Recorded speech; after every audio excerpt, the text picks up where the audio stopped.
ನನಗೆ ಆಶ್ಚರ್ಯ ಏನಂತಂದ್ರೆ ಮಹಾರಾಷ್ಟ್ರದ ನಾಯಕರುಗಳು ಈಗಲೂ ಕೂಡ ಹಗಲು ಕನಸು ಕಾಣ್ತಾ ಇದ್ದಾರೆ.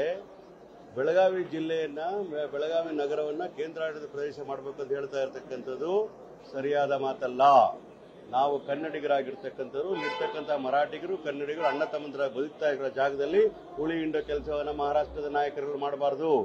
ಅವರ ತೆವಲಿಗೋಸ್ಕರ, ಅವರ ರಾಜಕೀಯದ ಆಸೆ ಆಕಾಂಕ್ಷೆಗಳಿಗೋಸ್ಕರ ನಾವೇನು ಕಿವಿಯಲ್ಲಿ ಹೂ ಇಟ್ಕೊಂಡಿದೀವ? ಕನ್ನಡಿಗರಾಗಿ ನಾವು ಹೇಳ್ತಾ ಇದೀವಿ ಕೇಳಿ, ಇದನ್ನೆಲ್ಲ ಬಂದ್ ಮಾಡಬೇಕಾಗ್ತದೆ. ಇದು ಮಾಡಿದ್ದೇ ಆದ್ರೆ ಮುಂಬೈನ ನಾವು ಕೇಂದ್ರಾಡಳಿತ ಪ್ರದೇಶದಿಂದ ಮಾಡಬೇಕಾಗ್ತದೆ. ಮುಂಬೈಯಲ್ಲಿರ್ತಕ್ಕಂಥವ್ರು ಮರಾಠಿಗರಿಂದ ಹೆಚ್ಚು ಮರಾಠಿಯೇತರ ಜನ ಇರ್ತಕ್ಕಂಥ ಜಾಗವನ್ನ ನಮ್ಮ ಕೇಂದ್ರಾಡಳಿತ ಪ್ರದೇಶದಿಂದ ಮಾಡಬೇಕು ಅಂತ ನಾವು ಆಗ್ರಹ ಮಾಡಬೇಕಾದ್ರು. ಈ MES ಅವರ ಪುಂಡಾಟಿಕೆ ಇರ್ಬೋದು, ಮಹಾರಾಷ್ಟ್ರದ ನಾಯಕರುಗಳ ಆಚಾರ ವಿಚಾರಗಳಿರ್ಬೋದು, ಬೆಳಗಾವಿಯ 1 ಇಂಚನ್ನು ಕೂಡ ನಾವು ಮಹಾರಾಷ್ಟ್ರಕ್ಕೆ ಕೊಡಲಿಕ್ಕೆ ಸಾಧ್ಯವೇ ಇಲ್ಲ.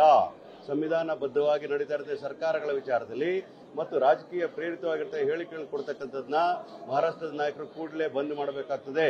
ಇಲ್ಲಿರ್ತಕ್ಕಂಥ 7 ಕೋಟಿ ಕನ್ನಡಿಗರು ನಾವು ಹೇಳ್ತಾ ಇದ್ದೀವಿ, ಒಂದು ವೇಳೆ ಬೆಳಗಾವಿನ ಕೇಳಿದ್ದೆ ಆದ್ರೆ ನಾವು ಮುಂಬೈನ ಕೇಳಬೇಕಾಗ್ತದೆ. ಕೇಂದ್ರಾಡಳಿತ ಪ್ರದೇಶವನ್ನ ಹಾಗೆ ಮಾಡಬೇಕಂದ್ರೆ ಮುಂಬೈನ, ಯಾಕಂದ್ರೆ ಮುಂಬೈ ಅಂತಕ್ಕಂಥದ್ದು ಒಂದು ಎಕನಾಮಿಕ್ ಕ್ಯಾಪಿಟಲ್ ಆಫ್ ಇಂಡಿಯಾ.